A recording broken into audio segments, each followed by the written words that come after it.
ជំរាបសួរអង្គនាយកទីមកអានសៀវភៅការគ្រប់គ្រងរដ្ឋបាលតាមបែបវិមជ្ឈការ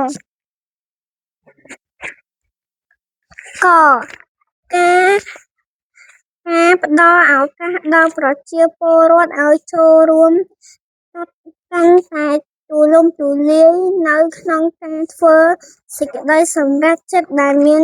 ផលប៉ះពាល់ទៅលើជីវភាពរស់នៅនិងអនាគតរបស់ខ្លួនតាមរយៈប្រព័ន្ធអភិបាល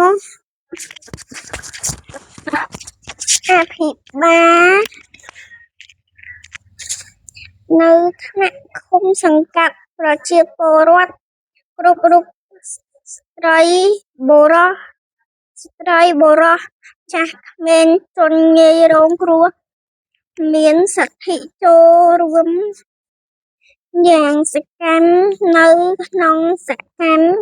ភាពរបស់ឃុំសង្កាត់និងដំណើរការនៃ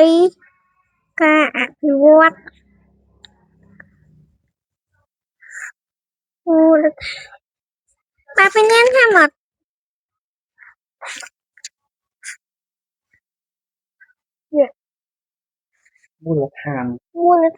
ូលដ្ឋានណាពីដើមទៅអានថ្មីមកអភិវឌ្ឍមូលដ្ឋានដូចជាការបញ្ចេញមតិនិងការរួមចំណែកតាមមធ្យោបាយផ្សេង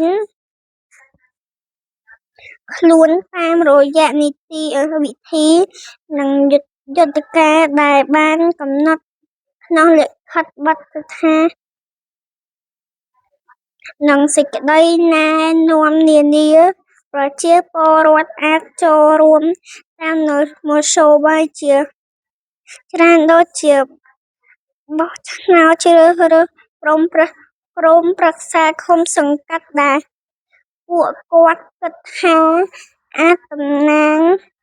ឲ្យផលប្រយោជន៍របស់ពួកគាត់បានប្រសើរបំផុត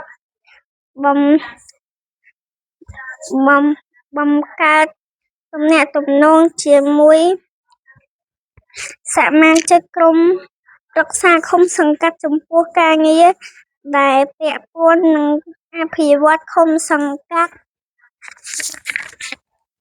លើកឡើងអំពីបញ្ហានិង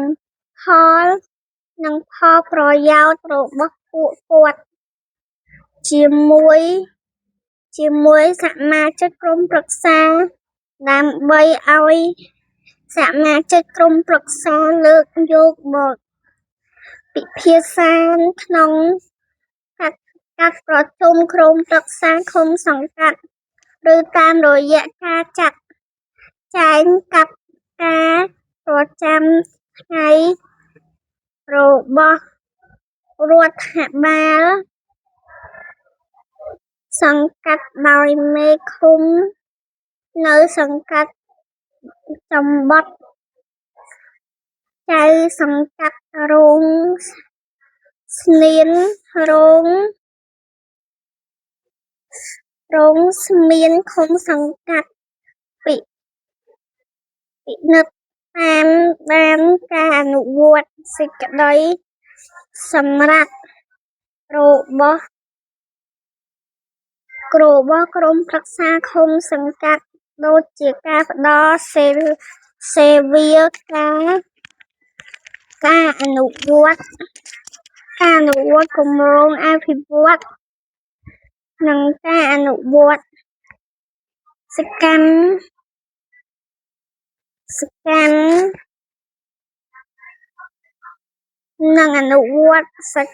ភាពនានានៅក្នុងមូលដ្ឋានរបស់ខ្លួនសិទ្ធិចូលរួមទទួលបាន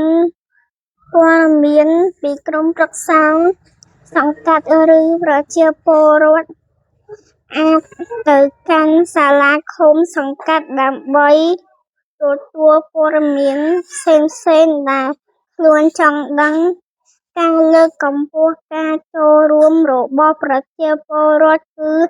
ជាការភារកិច្ចយ៉ាងសំខាន់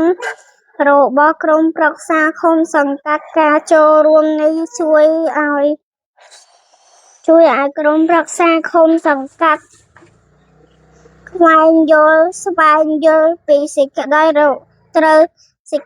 រូវការនិងផលប្រយោជន៍របស់ប្រជាពលរដ្ឋហើយបង្កើតកម្មវិធីដើម្បីដោះស្រាយសេចក្តីត្រូវការទាំងនោះ